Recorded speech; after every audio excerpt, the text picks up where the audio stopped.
आप सभी का हमारे जय भक्ति कथा में स्वागत है। आइए आज की कथा है माता कौशल्या से विदा की कथा। आइए सुनते हैं। अपने पिता एवं माता कैकेयी के प्रकोष्ठ से राम अपनी माता कौशल्या के पास पहुँचे।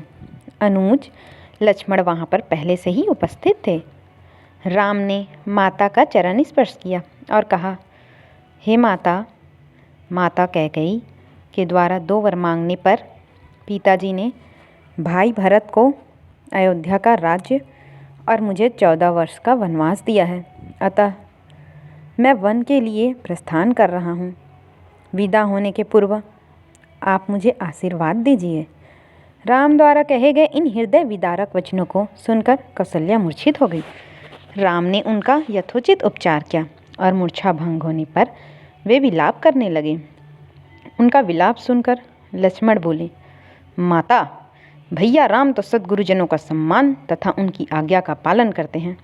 मैं समझ नहीं पा रहा कि मेरे देवता तुल्य भाई को किस अपराध में यह दंड दिया गया है। ऐसा प्रतीत होता है कि वृद्धावस्था ने पिताजी की बुद्धि को भ्रष्ट कर दिया है।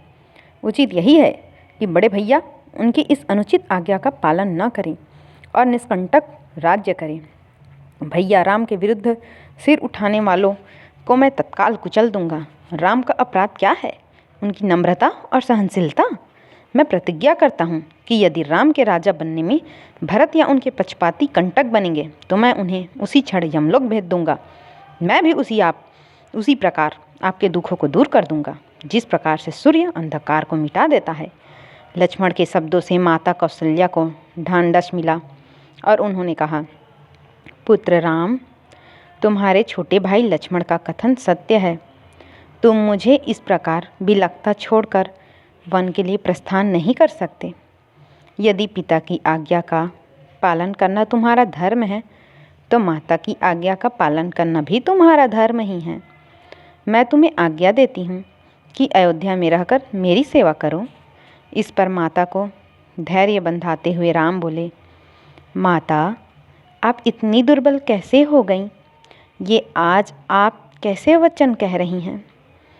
आपने ही तो मुझे बचपन से पिता का आज्ञा का पालन करने की शिक्षा दी है। अब क्या मेरी सुख सुविधा के लिए अपनी ही दी हुई शिक्षा को झुठलाएंगी आप? एक पत्नी के नाते भी आपका कर्तव्य है कि आप अपने पति की इच्छा पूर्ति में बाधक न बने। आप तो जानती ही हैं कि चाहे सूर्य, चंद्र और पृथ्वी अपने अटल नियमों से टल जाएंगे, पर राम के लिए पिता की आज्ञा का उल्लंघन करना कदापि संभव नहीं है। मैं आपसे निवेदन करता हूँ कि आप प्रसन्न होकर मुझे वन जाने की आज्ञा प्रदान करें, ताकि मुझे यह संतोष रहे कि मैंने माता और पिता दोनों ही की आज्ञा का पालन किया है। फिर वो लक्ष्मण से संबोधित हुए और कहा, लक्ष्मण, तुम्हारे साहस, पराक्रम, शौर्य और वीरता पर मुझे गर्व है। मैं जानता हूँ कि तुम मुझसे अत्यंत स्नेह करते हो, किंतु हे सौमित्र, धर्म का स्थान सबसे ऊपर है। पिता की आज्ञा की अवहेलना करके मुझे पाप, नरक और अपयश का भागी बनना पड़ेगा। इसलिए हे भाई, तुम क्रोध और क्षोभ का परित्याग करो और मेरे वन के गमन में बाधक मत बनो। राम के दृढ़ निश्चय को देखकर अपने आंसुओं को पोंछती हुई कौशल्या बोली, वत्स, यद्यपि तुम्हें वन जाने की आज्ञा देते हुए मेरा हृदय चूर चूर हो रहा है, किंतु यदि मुझे भी अपने साथ ले चलने की प्रतिज्ञा करो तो मैं तुम्हें वन जाने की आज्ञा दे सकती हूँ। राम ने संयम पूर्वक कहा, माता, पिताजी इस समय अत्यंत दुखी हैं और उन्हें आपके प्रेमपूर्ण सहारे की आवश्यकता है।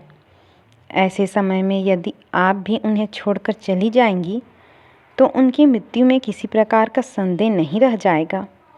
मेरी आपसे प्रार्थना है कि उन्हें मृत्यु के मुख में छोड़कर आप पाप का भागी न बने।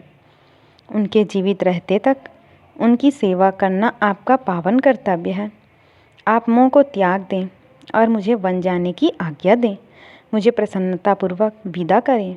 मैं वचन देता हूँ कि 14 वर्ष की अवधि बीतते ही मैं लौटकर आपके दर्शन करूँगा धर्मपरायण राम के युक्तियुक्त वचनों को सुनकर अश्वपूरित माता कौशल्या ने कहा, अच्छा वत्स, मैं तुम्हें वनगमन की आज्ञा प्रदान करती हूँ।